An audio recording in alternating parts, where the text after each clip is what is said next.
اعوذ باللہ من الشیطان الرجیم بسم اللہ الرحمن الرحیم الحمد للہ نحمده ونستعینه ونستغفره ونؤمن به ونتوکل علیہ ونعوذ باللہ من شرور انفسنا ومن سیئات اعمالنا من يهده الله فلا مضل له ومن يضلله فلا هادي له ونشهد أن لا إله إلا الله وحده لا شريك له ونشهد أن سيدنا ومولانا محمدا عبده ورسوله أرسله بالهدى ودين الحق ليظهره على الدين كله وكفى بالله شهيدا خصوصا على أفضلهم وخاتم النبيين محمدين الأمين وعلى آله وصحبه أجمعين وصلی اللہ علیہ وسلم تسلیما کثیرا کثیرا اما بعد فاعوذ باللہ من الشیطان الرجیم بسم اللہ الرحمن الرحیم رب اشرح لی صدری ویسر لی امری واحلل عقدۃ من لسانی یفقہوا قولی۔ آج کا ہمارا ٹاپک ہے واقعہ کربلا کا پس منظر، اور یہ بہت ہی امپورٹنٹ ٹاپک ہے۔ ہماری پوری امت کو اس کا جو حقیقی پس منظر ہے وہی معلوم ہونا چاہیے، کیونکہ بچپن سے ہم بہت سارے واقعات سنتے رہے، اور مجھے اس بات پہ بہت حیرانی ہے کہ اتنی عظیم قربانی کو لوگوں نے کس طرح سے سٹوریز میں چینج کر دیا۔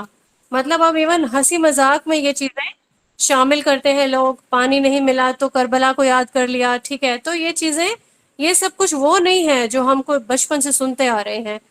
اب یہاں پہ حضرت حسین رضی اللہ تعالیٰ عنہ کی بے تحاشا دلیری، جرت، ان سب چیزوں کو نظر انداز کر کے صرف یہی یاد رکھا جائے کہ پانی بند کر دیا تھا، کھانا بند کر دیا تھا، اور یہ ایک سٹوری ہے۔ یہ ایک سٹوری نہیں ہے، یہ ایک بہت بڑی قربانی ہے کہ کس طرح سے سارے جتنے بھی اہل بیت ہیں ان کے ساتھ کس طرح سے جو ہے یہ ساری زیادتیاں کی گئیں۔ ایون رسول اللہ صلی اللہ علیہ وسلم کی وفات کو بھی صرف 50 سال ہی گزرے تھے۔ تو یہ جو مظالم ڈھانے والے لوگ تھے یہ بھی انفارچونیٹلی کلمہ گوئی ہیں، اور ان کی جو تربیت ہے اوبیسلی وہ بھی رسول اللہ صلی اللہ علیہ وسلم کی طرف سے ہوئی، قرآن کریم سے ہوئی۔ اور سب کو کیا تربیت دی گئی کہ یہی کہ اللہ کی رسی کو مضبوطی سے تھامنا ہے۔ ابو داؤد کی ایک حدیث ہے 4607، جس میں رسول اللہ صلی اللہ علیہ وسلم نے کیا فرمایا کہ اے لوگو، میں تم لوگوں میں اپنے بعد ہدایت کے لیے کتاب اور سنت چھوڑے جا رہا ہوں تاکہ تم لوگ گمراہی سے بچ جاؤ۔ اب اسے مضبوطی سے پکڑنا ہے، تو مضبوطی سے پکڑنے کا حق جو ہے وہ سبھی کا ہے، سبھی لوگوں نے اس پہ عمل کرنا تھا۔ لیکن اب جو واقعات ہیں اس کو ہم اس طریقے سے دیکھیں گے کہ پس منظر میں ایسا کیا واقعات جو ہے، ایسے کیا حالات پیش ہو گئے، ایسے کیا حالات جو ہے وہ پیدا ہو گئے تھے کہ جس کی بیسس پہ یہ ایک جو واقعہ ہے، ایک سانحہ کہہ سکتے ہیں، یہ پیش آ گیا۔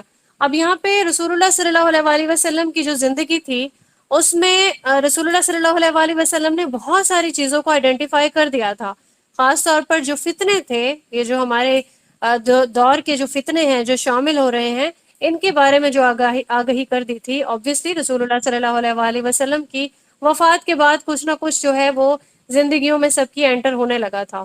صحیح مسلم کی ایک حدیث ہے 6466 کہ رسول اللہ صلی اللہ علیہ وسلم نے فرمایا، میں اپنے صحابہ کے لیے امان ہوں اور میرے صحابہ امت کے لیے امان ہیں۔ جب وہ چلے جائیں گے تو میری امت پر وہ فتنے آ جائیں گے جن سے ان کو ڈرایا گیا ہے۔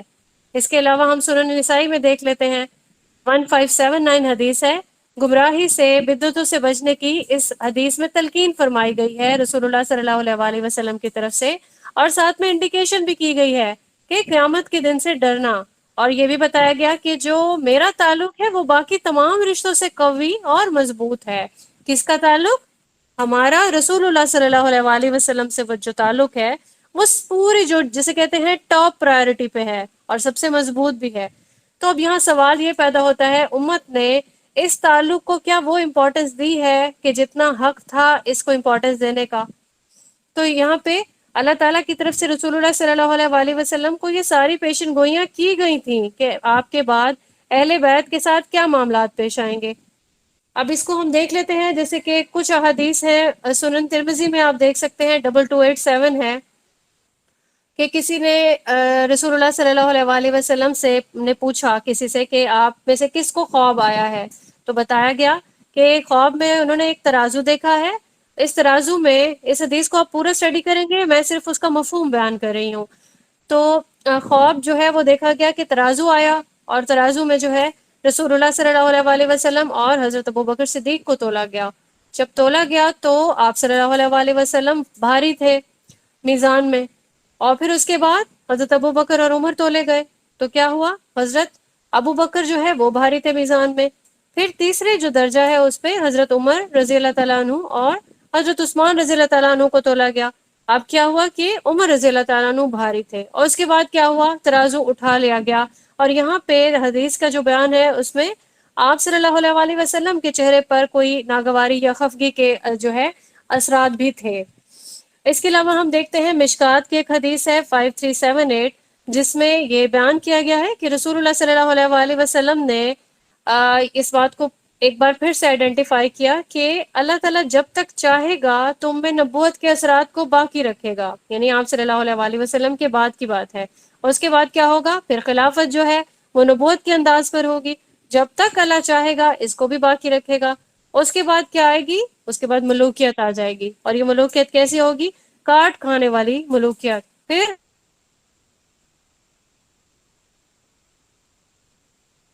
اللہ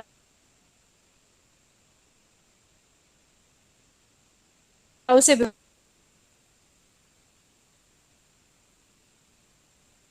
اٹھا لے گا. اس کے بعد آپ صلی اللہ علیہ وسلم خاموش ہو گئے.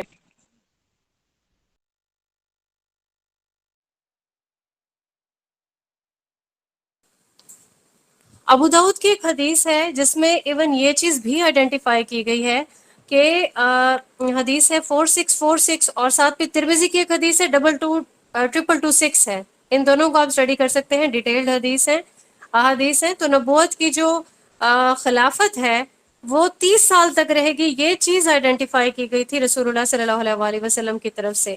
اس کے علاوہ ہمیں بے شمار احادیث ملتی ہیں. اب کیونکہ ٹائم ایک فکس ٹائم ہوتا ہے لیکچر کا تو وہ ساری نہیں لی جا سکتی، لیکن اب یہاں پہ یہ چیز کلیئر ہے کہ رسول اللہ صلی اللہ علیہ وسلم ان واقعات کے بارے میں جتنی اللہ پاک نے ان کو علم دیا وہ یہ سب کچھ جانتے تھے کہ یہ ساری چیزیں ہونے والی ہیں. اور یہی وجہ ہے کہ ان کے آخری جو بیانات تھے، آخری جو خطبات تھے، ان میں بار بار جو ہے گمراہی سے بچنے کے لیے، ہدایت کو تھامنے کے لیے تلقین کی گئی ہے.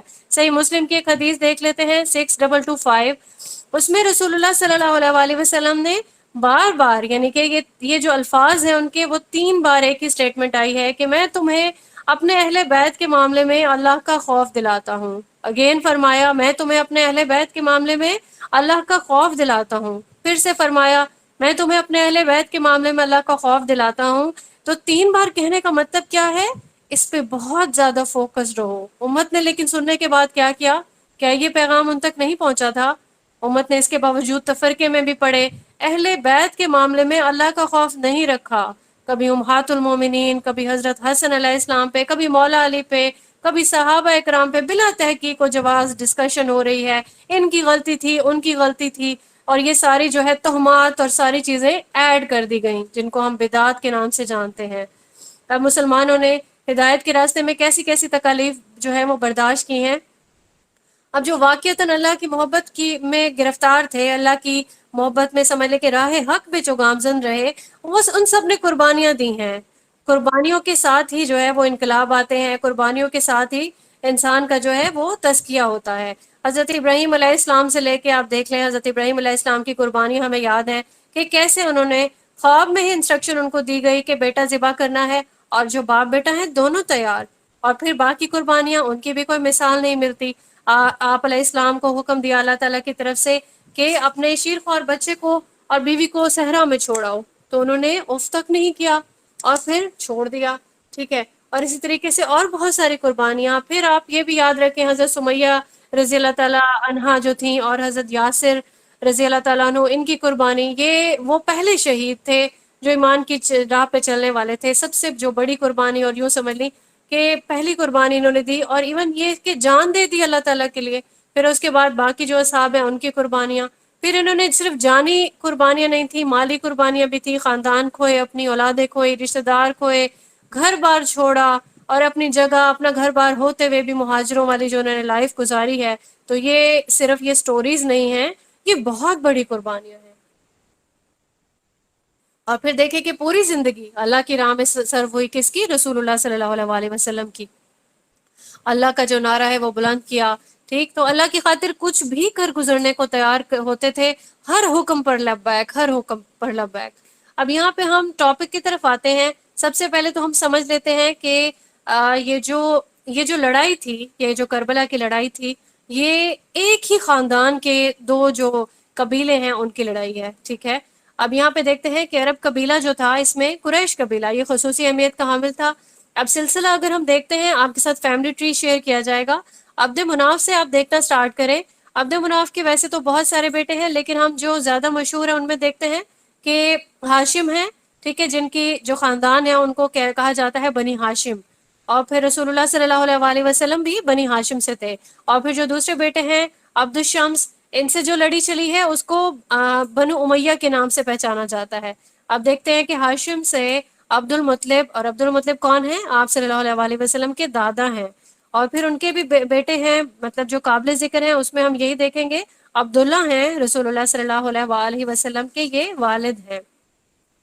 اور پھر جو باقی بیٹوں میں حضرت حمزہ بھی شامل ہیں، حضرت عباس ہیں، ابو طالب ہیں. حضرت ابو طالب جو ہیں وہ حضرت علی رضی اللہ تعالیٰ عنہ کے والد تھے. ٹھیک ہے، باقی ان کے جو بیٹے ہیں ان میں حضرت جعفر اور عقیل ہیں، یہ شامل ہیں. اب جو عبد مناف ہیں، یہ یوں سمجھ لیں کہ یہ اس لڑی کے جو سٹارٹ ہے یہ اسی سے ہوتا ہے. اور یہ آباء و اجداد دیکھ لیں کہ سیم ہے. اب بنو ہاشم جو ہے اور بنو امیہ، ان دونوں کی یہ جنگ ہے. ٹھیک ہے، اب جو بنو ہاشم ہے ان کو خانہ کعبہ کا متولی کہا جاتا ہے، تو مذہبی لحاظ سے یہ بہت مقبول تھے. اور جو بنو امیہ ہے ان کو زیادہ تر تو طاقت کے حوالے سے یہ اہم سمجھا جاتا ہے. اب جو یویل اختلافات تھے جیسے کہ خاندانوں میں ہوتے ہیں، وہ ان میں سٹارٹ سے ہی تھے، لیکن ایسی شدت نہیں تھی.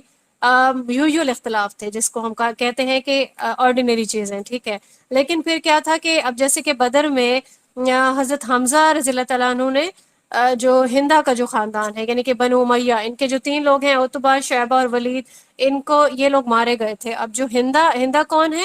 ہم جانتے ہیں کہ یہ ابو سفیان رضی اللہ تعالیٰ عنہ کی یہ زوجہ ہیں. ٹھیک ہے، تو جو ہندا کے یہ تینوں لوگ کون کون ہیں؟ ان کے والد ہیں، چچا ہیں اور بھائی ہیں.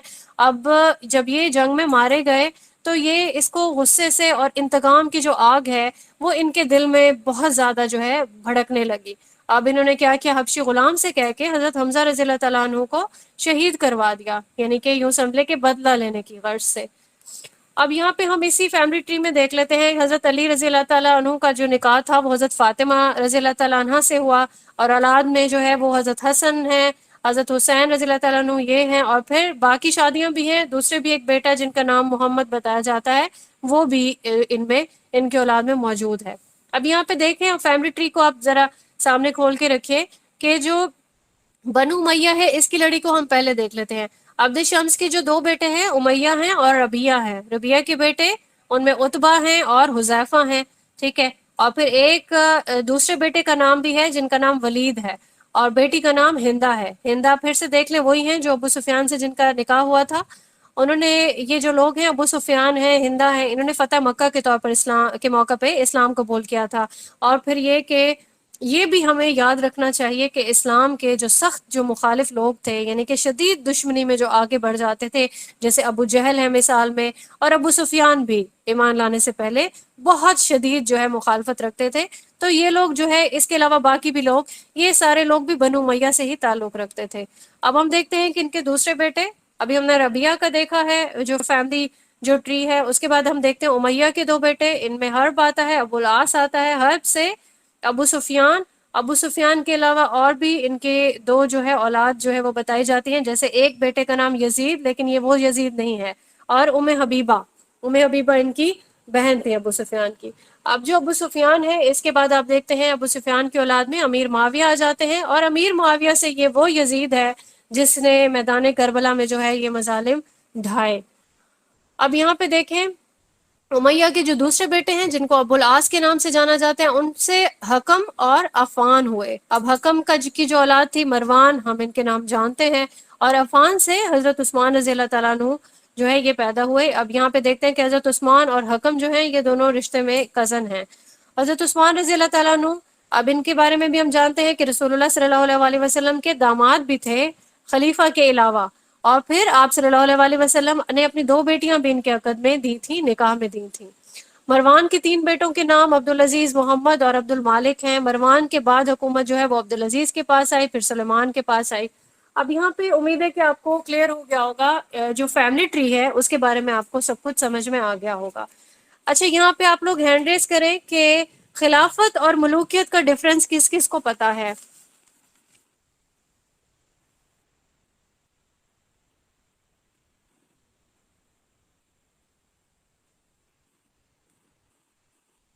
خلافت اور ملوکیت کا جو ڈفرنس ہے وہ کس کس کو پتا ہے؟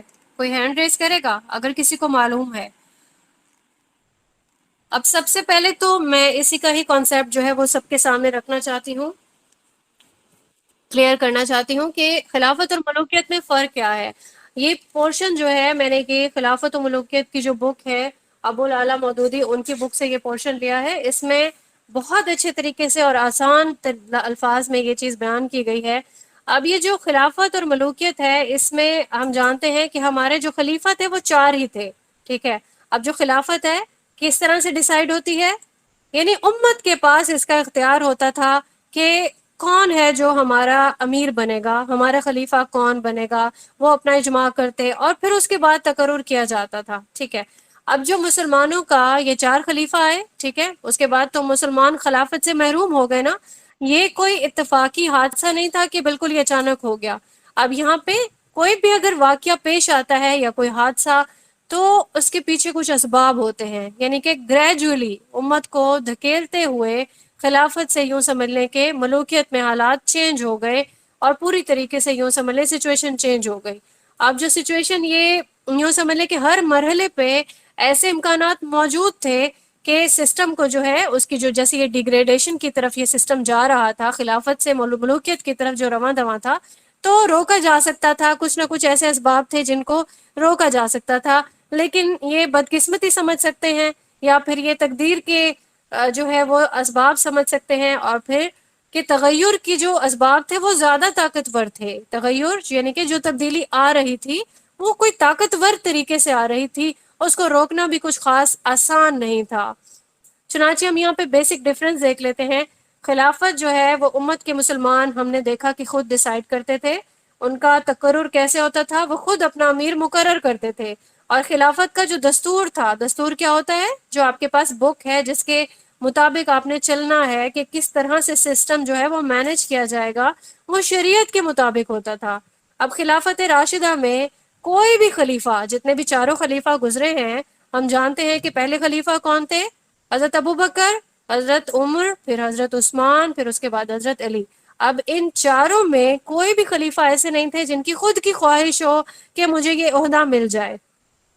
امت جسے موضوع سمجھتی تھی اقتدار اسے ہی ملتا تھا، اور پھر جسے اقتدار ملتا تھا سب اس کی بیعت کر لیتے تھے۔ اب یہ بیعت بھی اس انسان کی اپنی کوشش کا نتیجہ نہیں ہوتی تھی، یعنی کہ کوئی بھی آدمی خود اپنی کوشش یا کوئی سازش اس میں دخل اندازی اس میں نہیں کر سکتا تھا۔ لوگ بیعت کرنے کے معاملے میں بھی پوری طریقے سے آزاد تھے، اور جتنے بھی یہ خلفائے راشدین تھے اسی قاعدے کے مطابق یہ برسر اقتدار جو ہے یہ سارا چلتا رہا۔ سیدنا ابو بکر رضی اللہ تعالیٰ عنہ سے لے کے سیدنا علی رضی اللہ تعالیٰ عنہ تک جتنے بھی خلیفہ آئے، چاروں کے چاروں یہ یکساں طور پر یہ جو ہے ان کی خلافت تھی، یہ دی ہوئی خلافت تھی۔ دی کس نے تھی؟ امت نے، مسلمانوں نے۔ تو ان کی اپنی خواہش نہیں تھی اور نہ ہی کوشش کرتے تھے کہ یہ خلافت ہمیں مل جائے۔ اب یہاں پہ ہم دیکھتے ہیں کہ ملوکیت کا آغاز کب ہوا؟ امیر معاویہ کے برسر اقتدار میں آنے کے بعد ان قواعد پر نہیں ہوا تھا۔ جو برسر اقتدار آئے یہ وہ قواعد نہیں تھے، وہ خود چاہتے تھے کہ میں خلیفہ بن جاؤں، وہ خلیفہ ہونا چاہتے تھے، انہوں نے لڑ کر خلافت حاصل کی، اور مسلمان راضی تھے نہیں تھے، خوش تھے نہیں تھے، ان کی جو اقتدار کا انحصار اس ساری بات پر تھا ہی نہیں۔ لوگوں نے انہیں خلیفہ بنایا بھی نہیں، بلکہ انہوں نے اپنی طاقت کے بل بوتے پر، تلوار کے بل بوتے پر یہ خلافت حاصل کی۔ اب جب خلیفہ بن گئے تو اب لوگوں کے پاس کوئی چارہ نہیں تھا، کیونکہ تلوار سے تو ڈرتے ہیں نا سب، اور ایمان بھی سب کا سیم نہیں ہوتا ہے۔ اب یہاں پہ سچویشن ایسی ہو گئی کہ اگر کوئی بیعت نہیں کرتا تو بدلے میں کیا ہوتا؟ خون ریزی ہوتی، ٹھیک ہے۔ تو اس یہی وجہ تھی کہ ہم یہ واقعات میں یہ چیز جانتے ہیں کہ امام حسن رضی اللہ تعالیٰ عنہ نے بھی دستبرداری جو ہے وہ کر دی تھی کہ وہ خلیفہ جو ہے اسے دستبردار ہوتے ہیں. اس کی وجہ کیا تھی؟ وہ باہمی خانہ جنگی جو ہے وہ نہیں چاہتے تھے، وہ چاہتے تھے ان لڑائیوں کا جو ہے وہ اختتام ہو جائے. بخاری کی ایک حدیث ہے 4108، اس میں دیکھتے ہیں کہ جو امیر معاویہ تھے وہ اقتدار کو اپنا حق سمجھتے تھے. وہاں پہ جو ان کی سٹیٹمنٹ ہے اس سے آپ کو یہ چیز سمجھ میں آ جاتی تھی. اب اس سچویشن سے خود بھی وہ واقف تھے کہ لوگوں نے انہیں قبول کر لیا ہے، مجبوری میں ایکسیپٹ کر لیا ہے.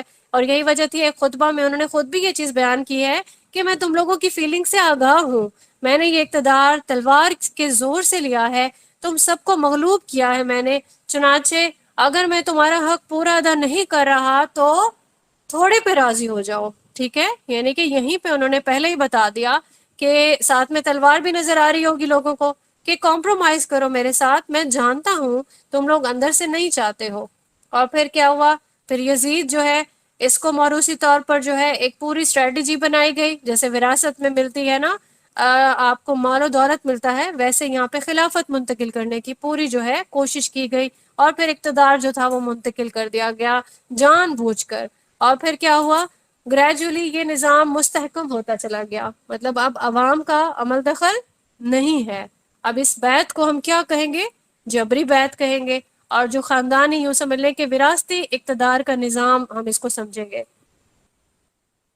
لوگوں کی کوئی مرضی نہیں ہے اور نہ ہی لوگوں کی مرضی کی کوئی امپورٹنس ہے. اب یہاں پہ کیا چیز جو ہے جس کو ٹھیس پہنچی ہے؟ مسلمانوں کی آزادی رائے کو. مسلمان آزاد نہیں رہے، ان کی مجال بھی نہیں تھی کہ جس کے ہاتھ میں اقتدار آیا ہے اس کی وہ بیعت نہ کریں، مطلب وہ کرتے تھے، وہ مجبور تھے. اب یہاں انڈرسٹینڈ کرنے کا بھی یہ پوائنٹ ہے کہ جو طریقہ ویلڈ ہے وہ کون سا ہے. ہمیں یہاں پہ ہمارا کانسیپٹ کلیئر ہے کہ اسلام کا جو رائج طریقہ اسلام نے جو رائج کیا ہے وہ طریقہ خلافت کون سا تھا، جس کی مثال ہمیں ملتی ہے جیسے ہمارے 4 خلیفہ جو ہے وہ نامزد کیے گئے تھے مسلمانوں کی طرف سے، امت کی طرف سے، تو اسلام کا طریقہ کار یہی تھا. اچھا، دوسرا طریقہ کیا ہے جو امیر معاویہ نے اختیار کیا؟ کس طریقے سے اختیار کیا؟ طاقت کے بلبوتے پہ. ٹھیک ہے، تو پھر اس طریقے کو برداشت بھی اس لیے کیا گیا کہ اگر اس طریقے کو مٹانے کی کوشش کی تو پھر حالات بد سے بدترین کی طرف بڑھتے چلے جائیں گے. تو کسی انسان کی طرف سے یوں سمجھ لیں اگر اس کا یہ کانسیپٹ کلیئر نہیں ہے ان دونوں کے بارے میں تو یہ بھی ایک بہت بڑا ظلم ہے. ہمیں ہر ایک چیز کا نالج ہونا چاہیے اور ہمارے کانسیپٹس کلیئر ہوں. اچھا، ایک یہاں پہ بہت بڑا جو ہے کانسیپٹ آتا ہے بہت سارے فرقوں کی طرف سے کہ ان سب چیزوں کو ڈسکس نہیں کرنا چاہیے. اگر ہم نے یہ سب چیزیں ڈسکس کی تو کیا ہم سے یہ سوال ہوگا کہ کون حق پر تھا، کون حق پر نہیں تھا، لہٰذا ہمیں تو ان چیزوں کو ڈسکس ہی نہیں کرنا چاہیے. تو میں بالکل بھی اتفاق نہیں کرتی ہوں اس سب سے. ہمیں صحیح اور غلط کا فیصلہ کرنے کا نہیں کہا گیا، لیکن ہمیں علم حاصل کرنے کو ضرور کہا گیا ہے. ہمارے کانسیپٹس بالکل کلیئر ہونے چاہیے اور ہمیں حق کا ساتھ دینا چاہیے. آنے والی نسلوں میں بھی سچ کو ٹرانسفر کرنا ہے، کسی بھی فرقے کو جو ہے وہ پروٹیکٹ کرتے ہوئے کہ نہیں ہمارے فرقے نے ہمیں یہ نہیں سکھایا تھا، ہمارے والدین نے یہ نہیں سکھایا. تو کبھی بھی باطل کا ساتھ نہیں دینا ہے، ہم نے حق کا ساتھ دینا ہے. اور ہم نے جو بھی اوتھینٹک چیزیں ہیں جو ہمیں حدیث سے ملتی ہیں، جو ہمیں بالکل اوتھینٹک ذرائع سے ملتی ہیں، ہمیں صرف انہی پہ ہی اپنا جو ہے فوکس رکھنا ہے، ادھر ادھر گمراہی والی سائڈ پہ نہیں جانا ہے. ٹھیک ہے، یہاں پہ ہمارا یہ والا کانسیپٹ کلیئر ہو گیا کہ ان دونوں طریقوں کو ایک کیٹیگری میں نہیں رکھنا. یہ جو دوسرا طریقہ ہے جس سے خلافت حاصل کی گئی یہ پسندیدہ طریقہ نہیں ہے. اچھا، اب یہاں پہ ہم دیکھتے ہیں کہ اس طریقے کو اختیار کرنے کے بعد چینج کیا آیا امت میں. کیا چینج آیا؟ وہ یہ کہ جو خلفاء تھے، اب خلفاء جو راشدین تھے، ہم نے 4 جو خلفاء ہیں ان کی زندگی کو بھی دیکھا. آگے چلنے والا جس طرح سے یہ طاقت کے بلبوتے پہ جب خلافت حاصل کی گئی تو اس کے بعد کیا چینج آیا؟ سب کی جو زندگی تھی جیسے کیسر و کسریٰ کے جو بادشاہ تھے ان کی زندگیوں کی طرح کنورٹ ہو گئی.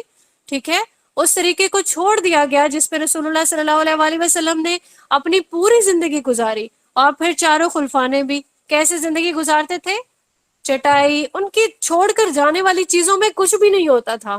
ٹھیک ہے، چٹائی پر سوتے اور پھر جو ہے لوگوں کے بیچ میں رہتے تھے. اب جو خلفاء تھے انہوں نے کیا کیا؟ یہ شاہی محلوں میں رہتے تھے. عوام کے اور ان کے درمیان میں ڈسٹنس حائل ہو گیا، جو پروٹوکولز ہیں وہ حائل ہو گئے. کوئی بھی فریادی، کوئی بھی رعایا، کوئی بھی اپنی ڈائریکٹ اپروچ ان کو کر ہی نہیں سکتا تھا، سب دور ہو گئے. اور اسسٹنٹ بنا دیتے ہیں نا کہ ہمارے اسسٹنٹ سے بات کریں، ہم بس جو ہے بزی ہو گئے ہیں، تو اب ان سے بات کریں، ضرورت ہوگی تو یہ ہمیں بتا دیں گے. مطلب ایک محتاجی آ گئی بیچ میں، ایک پردہ حائل ہو گیا. اور یہی وجہ تھی کہ جو خلفاء تھے وہ کیا ہوتا کہ اپنی رعایا کے حالات سے بالکل ہی ناواقف رہتے. اب یہ طرز حکومت بھی اس خلفائے راشدین کا ان کا جو طرز عمل تھا اس کے بالکل برخلاف تھا، کیونکہ عوام کے درمیان میں رہتے تھے ہمارے جو چاروں خلیفہ تھے، اور انہی کی مساجد میں نماز پڑھتے تھے، انہی کی صفوں میں پڑھتے، احوال دریافت کرتے، بیماروں کی عیادت کرتے ڈائریکٹلی. ٹھیک ہے، کوئی اسسٹنٹ بیچ میں نہیں ہے، کوئی پردہ حائل نہیں ہے، پوری آزادی ہے. ٹھیک ہے. اور جمعے کا خطبہ ہے، اب جمعے کا خطبہ ہم جانتے ہیں، جمعے کے خطبے میں دینی تعلیم دی جاتی ہے. اب جب یہاں پہ جو خلفاء تھے وہ کیا کرتے ہیں، دینی تعلیم کے ساتھ ساتھ بعد میں عوام کو اپنی ساری جو پالیسیز تھی، اب پالیسیز کس کے لیے بنائی جاتی ہیں، عوام کی جو ہے ایز کے لیے بنائی جاتی ہے نا. جتنی بھی پالیسیز تھی ان سے آگاہ کرتے تھے. اور پھر یہ بھی کہ اگر ان کی حکومت کے خلاف کوئی کھڑا ہوتا یا کسی کو کسی بھی ان کے ایکٹ پر اعتراض ہوتا تو وہ جواب دہی کیا کرتے تھے. چاروں کے چاروں خلیفہ اسی طرز پر قائم رہے تھے. اب ہم اگلے پوائنٹ کی طرف چلتے ہیں کہ جیسے ہی یہ نظام چینج ہوا، ملوکیت کی طرف شفٹ ہوا، تو ایک اور بہت بڑا چینج آیا، وہ تھا بیت المال کا جو اس کی جو حیثیت ہے اس میں بھی تبدیلی آ گئی. اب اسلامی جو تصور ہے اس کے مطابق جو بیت المال کے اندر جو کچھ بھی ہے، پورے کا پورا مال ہے، وہ اللہ کا ہے. ٹھیک ہے، وہ خلیفہ کے پاس کس کی امانت ہے، اللہ کی اور عوام کی امانت ہے. اب خلیفہ نہیں ہوگا تو اپنی مرضی سے، یعنی کہ خلیفہ اگر خود چاہتا ہے تو اپنی مرضی سے یا قانون کے خلاف اس میں کوئی چیز انٹر نہیں کر سکتا، یعنی بیت المال کے مال میں کچھ بھی اپنی مرضی سے داخل بھی نہیں کر سکتا اور نہ ہی اپنی مرضی سے نکال سکتا تھا، خود پر خرچ نہیں کرتا تھا. اور ایک ایک پائی کی آمد ہوئی یا جو خرچ کیا گیا، جو آیا جو نکلا، اس کے لیے خلیفہ کے پاس پورا حساب کتاب موجود ہوتا اور وہ عوام کے سامنے جواب دہ بھی ہوتا تھا. اور ایون اس کی اپنی تنخواہ خلیفہ کی کتنی ہوتی، صرف اتنی جتنی کہ ایک ایوریج انسان کی ضروریات کو پورا کرنے کے لیے جو مال چاہیے ہوتا، صرف وہی اس کو تنخواہ دی جاتی تھی، اس سے اوپر نہیں.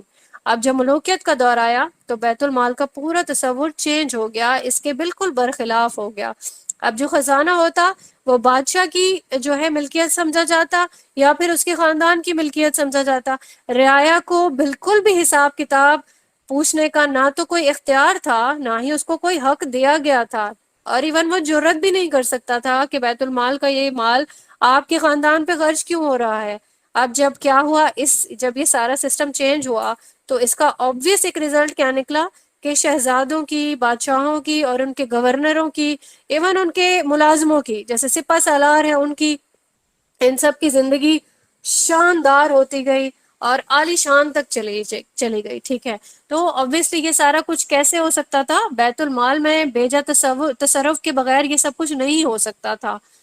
اب یہاں پہ ایک اور مثال ہمیں روایات سے ملتی ہے. عمر بن عبدالعزیز جو ہیں، عبدالعزیز کے بیٹے ہیں عمر، انہوں نے جب ان کی وراثت میں جو ہے 40,000 دینار سالانہ جائیداد ان کو جب ملی تو انہوں نے اس کا ایک بہت بڑا یہ حصہ تھا، انہوں نے بیت المال کو واپس کر دیا تھا جب ان کے پاس یہ آئی تھی بادشاہت. ٹھیک ہے، اور پھر انہوں نے یہ جو عزیز تھے عبدالعزیز، ان کو یہ مروان کے بیٹے تھے. ٹھیک ہے، تو ان کو مروان سے یہ ساری جائیداد ملی تھی. تو عمر نے یہ سارا جو مال تھا یہ بیت المال کو واپس کر دیا، کیونکہ انہوں نے خود محاسبہ کیا کہ شہزادوں کی جو املاک ہے اس کا کیا حساب کتاب ہے، مطلب یہ کتنا مال و دولت ہے جو ان کے پاس کہاں سے آ گیا. صحیح ہے، تو یہاں پہ ہر ایک کو اپنا محاسبہ کرنا چاہیے، اور یہ بہت ہی جینون جو ہے محاسبہ تھا. اچھا، یہاں پہ ایک اور بہت بڑا مسئلہ جو ہے وہ جزیہ کا بھی تھا. اب یہاں پہ جزیہ اور جس طرح سے ذمہ ہم لوگ نے پڑھا تھا نا فقہی لیکچر میں، ذمہ کون ہوتا ہے، اسلامی ریاست میں رہنے والا کوئی بھی غیر مسلم جو شہری ہوتا. ٹھیک ہے، تو وہ اس ریاست میں رہنے کا جزیہ دیتا تھا، جس سے کیا ہوتا، obviously جتنے زیادہ غیر مسلم ہوں گے تو جزیہ بڑھتے بڑھتے بیت المال کا ایک بہت بڑا حصہ بنے گا. ٹھیک ہے، تو اب کیا ہوا کہ کچھ جو تھے اسلام سے متاثر ہو کے اگر کوئی بھی اسلام قبول کرتا تو بیت المال میں اب یہ ہوا کہ بہت بڑا حصہ جو ہے ذمی لوگوں کا وہ اسلام میں کنورٹ ہونے لگا. اب بیت المال کا جو مال تھا اس میں کمی واقع ہونے لگی. اب یہاں پہ حجاز نے اعلان کیا کہ ان کو obviously یہ جو مال میں کمی تھی یہ برداشت نہیں ہو رہی تھی، تو انہوں نے یہ سمجھا کہ مطلب ایک مس کانسیپشن تھی کہ یہ لوگ جزیہ بچانے کے لیے جھوٹے ہی مسلمان ہو رہے ہیں، دلی طور پر یہ مسلمان نہیں ہو رہے. تو کیا کیا حجاز نے ان لوگوں سے کو شہروں سے نکالنا شروع کر دیا. اب جب یہ لوگ شہروں سے بیچارے نکالے جاتے تو یہ فریاد کرتے تھے محمد محمد صلی اللہ علیہ وآلہ وسلم، اس طرح سے فریاد کرتے ہوئے بیچارے نکلتے. اور یہ بھی ایک بہت بڑی یوں سمجھنے کے ان کی طرف سے بہت بڑی زیادتی تھی. اب یہاں پہ ہم نے دیکھ لیا، ہم نے فیملی ٹری بھی دیکھ لیا، ٹھیک ہے، اور خلافت و ملوکیت کا جو فرق تھا اس کو بھی دیکھ لیا. اب یہاں پہ ہم دیکھتے ہیں ہمارا یہاں پہ کانسیپٹ بن گیا کہ یہ جو دو خاندان ہیں ان میں جو عداوت تھی اور جو حسد تھا یا جو بغض کہہ سکتے ہیں، ٹھیک ہے، تو اس کی وجہ سے ہی یہ سارے جو جنگ ہے اور یہ اسباب جو ہیں یہ پیدا ہوئے، اور یہ بہت پرانے اسباب تھے.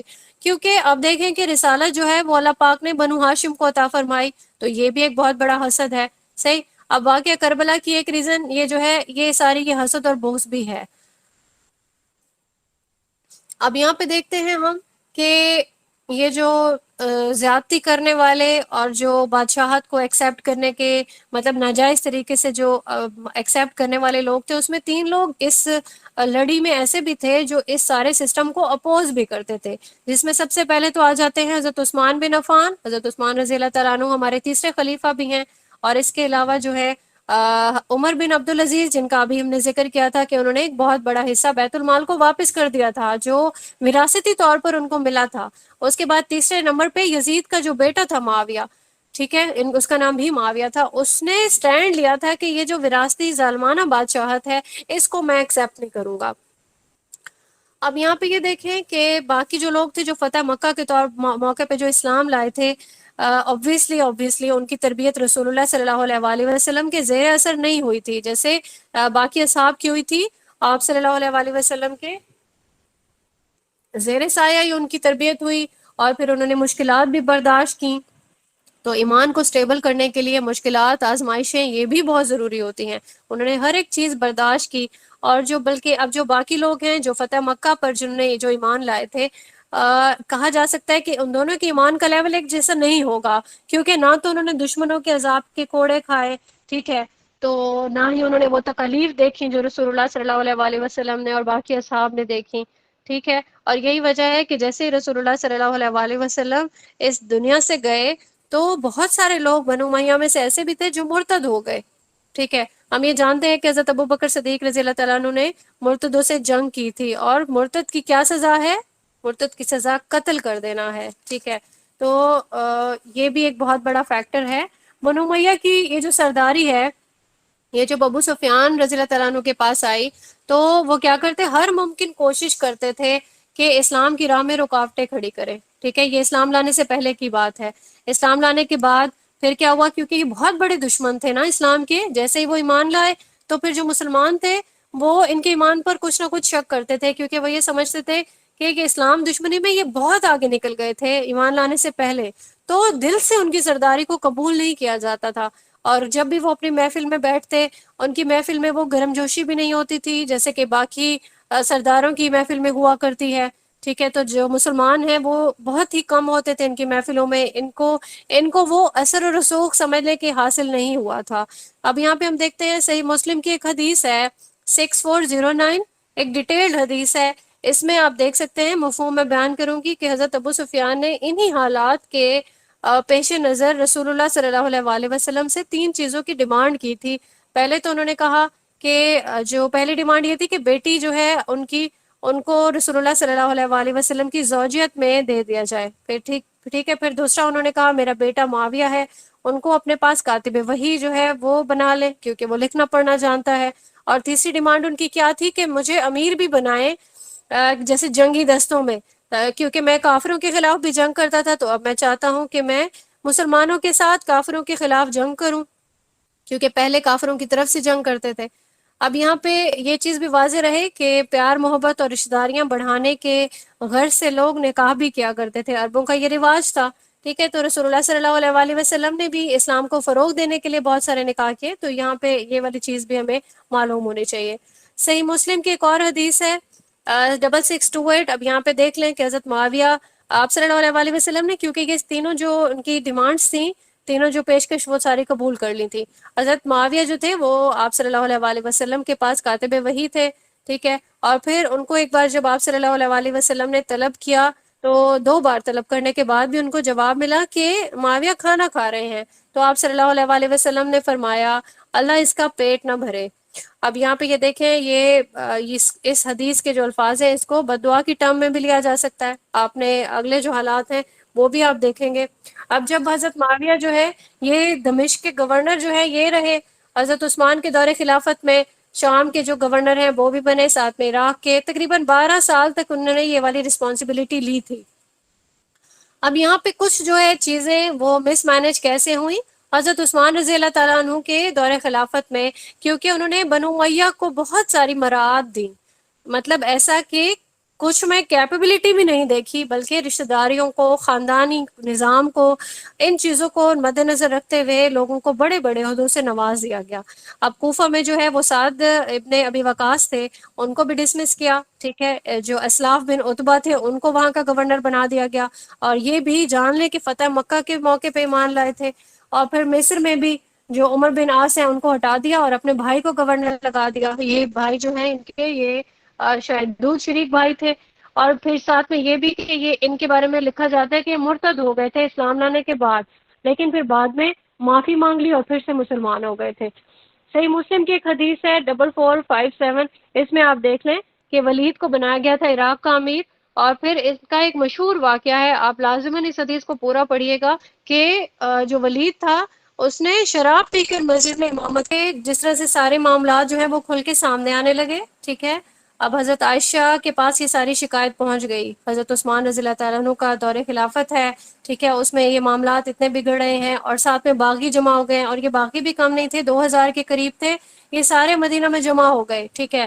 احتجاج کرنے لگے کہ حضرت عثمان کی خلافت جو ہے وہ اسے ختم ہونا چاہیے، وہ یہ خلافت سے دستبردار ہو جائیں، وہ اس خلافت سے جو ہے وہ دستبردار ہو جائیں.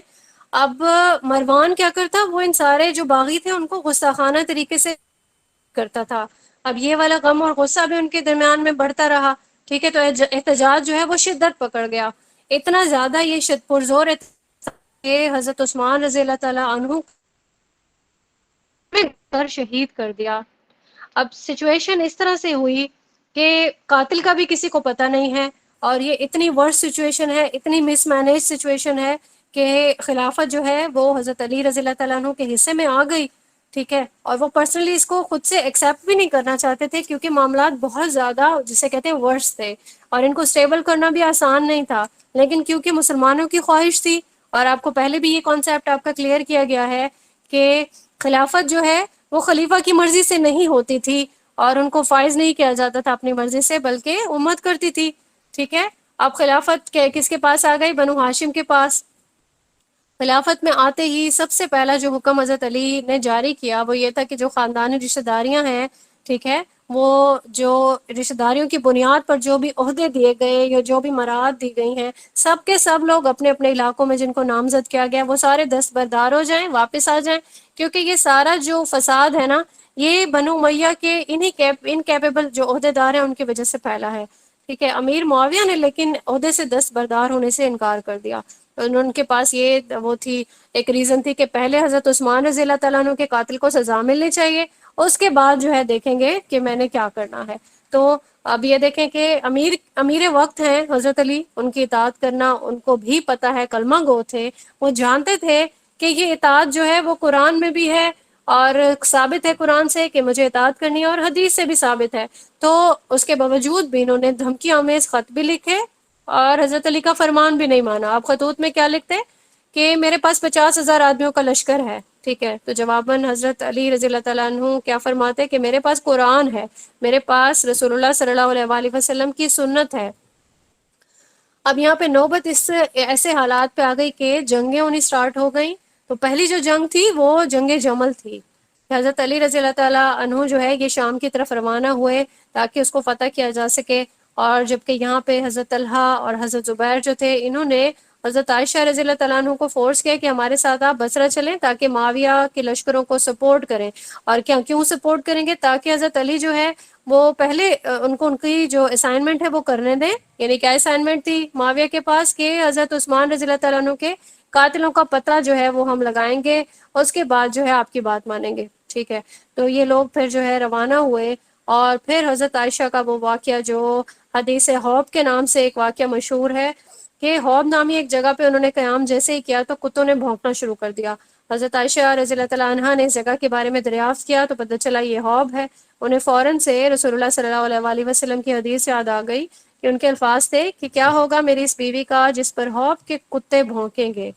جیسے ہی حضرت عائشہ رضی اللہ تعالیٰ عنہا نے اس چیز کو ریئلائز کیا تو وہ فوراً چاہتی تھی کہ واپس لوٹ جائیں اور ان کا ساتھ نہیں دیں, لیکن پھر حضرت طلحہ نے اور حضرت زبیر نے ان کو بہت زیادہ ریکویسٹ کی کہ آپ جو ہے ہم لوگ جو ہے وہ نیت کرتے ہیں کہ جنگ نہیں ہو, تو ہم صاف نیت ہے ہماری, تو حضرت علی کی اور حضرت معاویہ جو ہے ان کی صلح آپ کروائیں.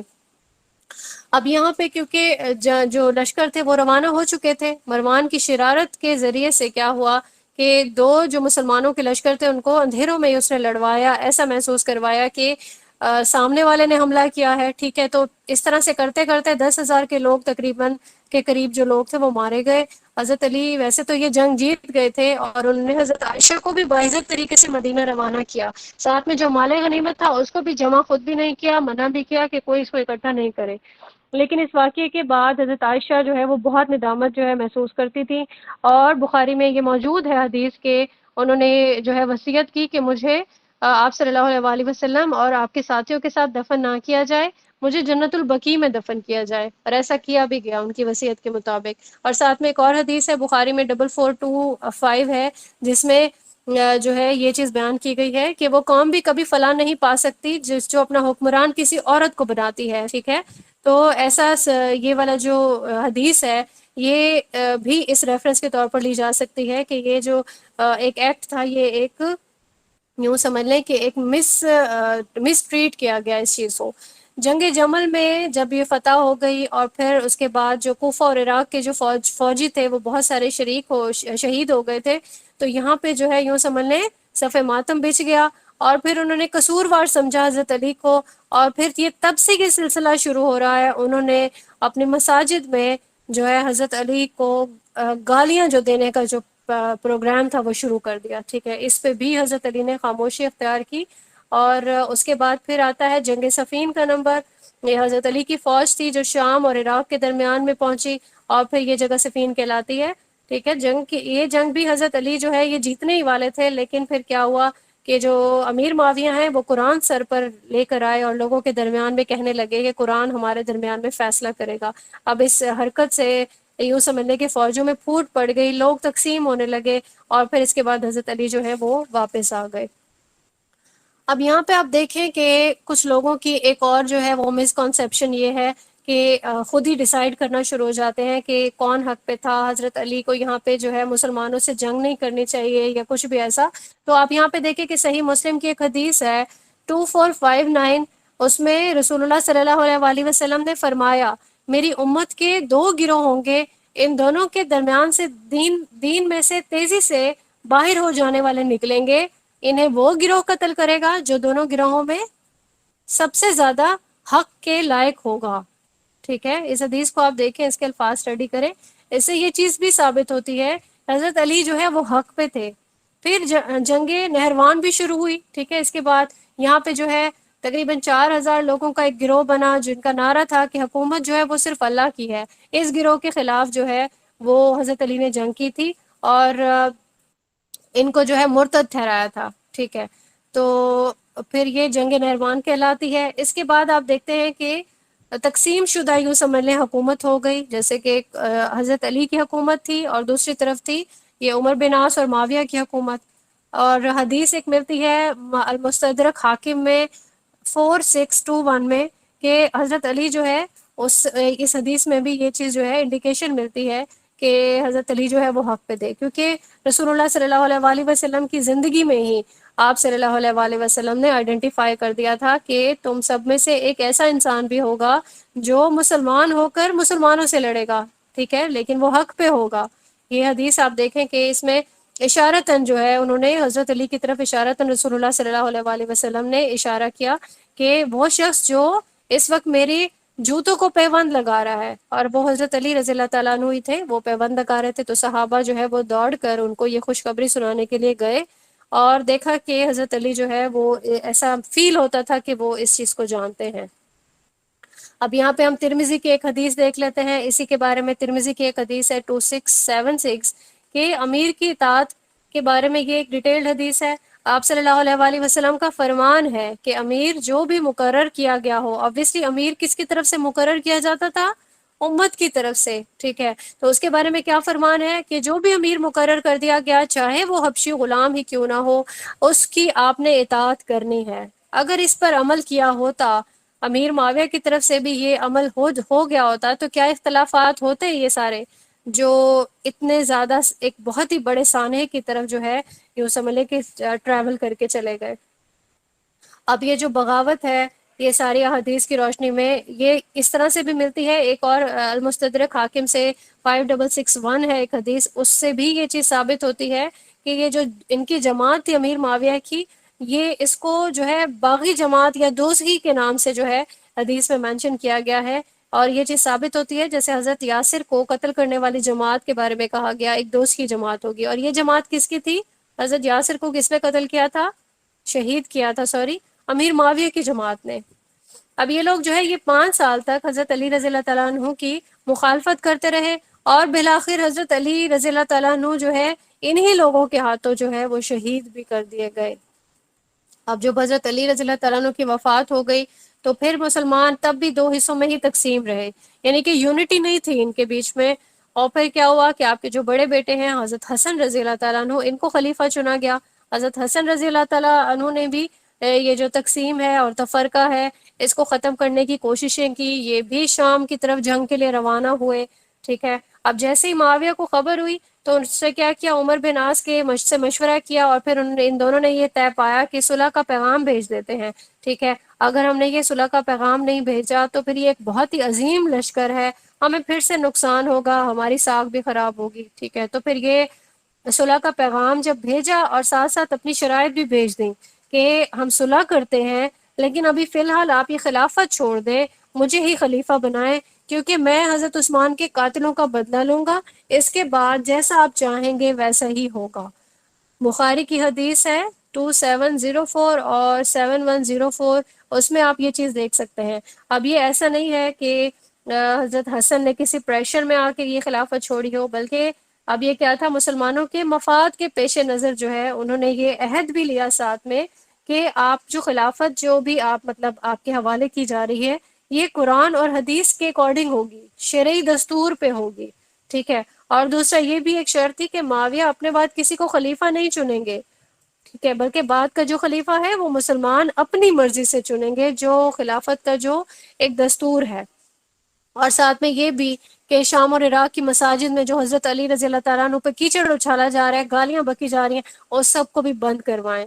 اب یہ جو شرائط تھیں یہ بظاہر تو انہوں نے امیر معاویہ نے ایکسیپٹ کر لی، اور 20 سال تک جو ہے ان کی یہ ساری حکومت جو ہے یہ چلتی رہی، ٹھیک ہے. لیکن انہوں نے جو جتنی شرائط یہ رکھی گئی تھی خلافت والی، اس پہ یہ قائم نہیں رہ سکے، بلکہ کیا کیا کہ تلوار کے زور پر ان کا جو بیٹا تھا یزید، اس کے لیے لوگوں سے بیعت لینی شروع کر دی، ٹھیک ہے. یہ ساری بادشاہت کی نشاندہی تھی.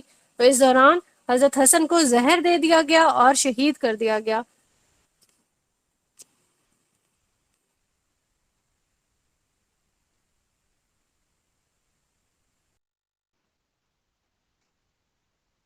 اب یہاں پہ ہے کہ امیر معاویہ کی بھی جب وفات ہو گئی تو یزید جو ہے یہ بالآخر خلیفہ بن گیا. لیکن کیا ہوا کہ شام اور عراق کے لوگ اس کو پسند نہیں کرتے تھے، وہ چاہتے تھے کہ ہمیں ان سے چھٹکارا مل جائے. مطلب تلوار کے زور پہ آنے والی جو ایک حکومت ہوگی اس کو پسند تو نہیں کرے گی نا رعایا. انہوں نے ڈیسائیڈ کیا لوگوں نے کہ حضرت حسین رضی اللہ تعالیٰ عنہ کو اگلا خلیفہ جو ہے وہ ہم چن لیتے ہیں اور انہی کی بیعت کرتے ہیں. چنانچہ یہ لوگ ان لوگوں نے بے جا خطوط لکھے، بہت سارے کوفہ کے جو لوگ تھے انہوں نے خطوط لکھے امام حسین رضی اللہ تعالیٰ عنہ کو کہ آپ یہاں پہ تشریف لائیں، ہم آپ کی بیعت کرنا چاہتے ہیں اور ہم یزید سے چھٹکارا بھی چاہتے ہیں. امام حسین علیہ السلام نے مسلم بن عقیل کو بھیجا کوفہ، اور پھر تحقیق کی، کنفرم کیا کہ واقعتاً ایسے ہی حالات ہیں. اب جب یہ مسلم بن عقیل یہ ہیں وہاں پہنچے، انہوں نے سارے واقعات کی تصدیق کی، اور پھر انہوں نے تصدیق کرنے کے بعد جب دیکھا کہ واقعی لوگ چاہتے ہیں کہ اس سارا جو یہ ہے مطلب یعنی کہ جو بیعت لینے کا جو سسٹم ہے اور یہ جو ان کی تنگی ہے، یہ ساری انہوں نے اس چیز کی تصدیق کی، تو پھر دعوت دی امام حسین علیہ السلام کو کہ آپ آئیں اور پھر یہاں پہ آ کے آپ نے جو ہے لوگوں کو تسلی دیں اور تشریح دیں. ٹھیک ہے. اب جب حضرت امام حسین جو ہیں یہ کوفہ کی طرف روانہ ہوئے، اپنے سارے بنو ہاشم کے لوگ تھے ان کے ساتھ اور اپنے جو جانثار تھے ان کے سمیت، تو یزید کو خبر مل گئی اس کی.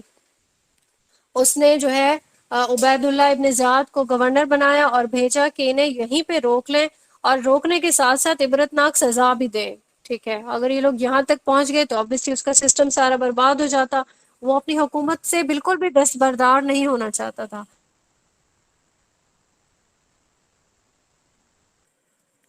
اور ساتھ میں یہ بھی چاہتا تھا بنو امیہ سے حکومت نہیں جائے، اسی لیے اپنا جو لشکر ہے اس نے بھیجا کربلا کے مقام پہ، اور وہیں پہ ہی ان کو روک لیا تاکہ وہ کوفہ میں داخل ہی نہیں ہو سکے. اب جو ابن سعد ہیں، جو سعد بن وقاص کے جو بیٹا، انہوں نے یزید کے لیے امام علیہ السلام سے بیعت لینا چاہی، کیونکہ وہ علاقے کی حکمرانی کا لالچ دے کر اس نے یزید نے جو ہے وہ بھیجا تھا اس کو. پھر کربلا میں عبید اللہ ابن زیاد کی فوج بھی شامل تھی.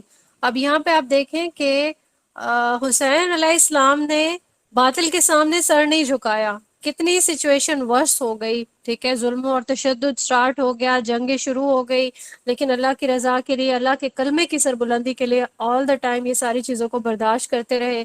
اب یہاں پہ سچویشن یہ تھی کہ جس طرح سے انہوں نے تلواروں کے وار دیکھے لوگوں نے، کوفہ کے لوگوں نے، جن لوگوں نے خطوط لکھے ہوئے تھے ٹھیک ہے بلانے کے لیے، تو وہ سارے ان سے ڈر گئے، دب گئے، اور ساتھ نہیں دیا بلکہ پیچھے ہٹ گئے. ٹھیک ہے. ان لوگوں کو، ایسے لوگوں کو کیا کہا جاتا ہے؟ نیوٹرل.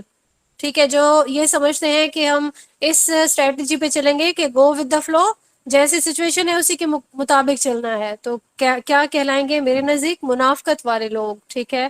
ڈرنے والے، سہمنے والے جو لوگ ہیں اور نیوٹرل رہنے والے لوگ ہیں. اب یہ جو ظالم تھے ان سے جو ہو سکا انہوں نے کیا. انہوں نے بھوک سے تڑپایا، انہوں نے پیاس سے تڑپایا، خون سے تڑپایا، تلواروں سے، تیروں سے، نیزوں سے. ٹھیک ہے. انہوں نے ہر طرح سے جو ہے اذیتیں دیں. اور پھر کیا ہوا؟ نیزوں پر جو ہے وہ سروں کو لٹکایا. حضرت حسین علیہ السلام کو بے دردی سے شہید کیا، اور یہ شہید کرنے والے کلمہ گو تھے. بہت ہی افسوس کی بات ہے، وہ اس وقت یہ ساری چیز بھول گئے تھے کہ رسول اللہ صلی اللہ علیہ وآلہ وسلم نے اہل بیت کے معاملے میں ڈرنے کا حکم دیا تھا اپنے آخری خطبہ میں. بار بار، کتنی بار؟ 3 بار یہ الفاظ دہرائے تھے کہ اہل بیت کے معاملے میں ڈرو، اہل بیت کے معاملے میں ڈرو. لیکن یہ سارا کرنے والے، جو کام کرنے والے تھے، یہ بے دردی سے شہید کرنے والے لوگ تھے، یہ بھی کلمہ گو تھے، اور اس چیز کے لیے بہت زیادہ جو ہے تکلیف ہوتی ہے. اس کے بعد حضرت حسین رضی اللہ تعالیٰ عنہ کو جس طرح سے شہید کر کے کوفہ کی گلیوں میں گھمایا، اور بعد میں بالکل آخر میں یزید کے پاس بھیجا گیا، اس نے بھی بے حرمتی کی. اور یہ سارے واقعات ہیں. انشاءاللہ آپ کو اگلے لیکچر میں ان سارے واقعات کی ڈیٹیل ملے گی. وآخر الدعوانا ان الحمد للہ رب العالمین. سبحانک اللہم و بحمدک، اشہد ان لا الہ الا انت، استغفرک و اتوب الیک. ربنا لا تؤاخذنا ان نسینا او اخطانا، ربنا ولا تحمل علینا اصرا کما حملته علی الذین من قبلنا، ربنا ولا تحملنا ما لا طاقۃ لنا به.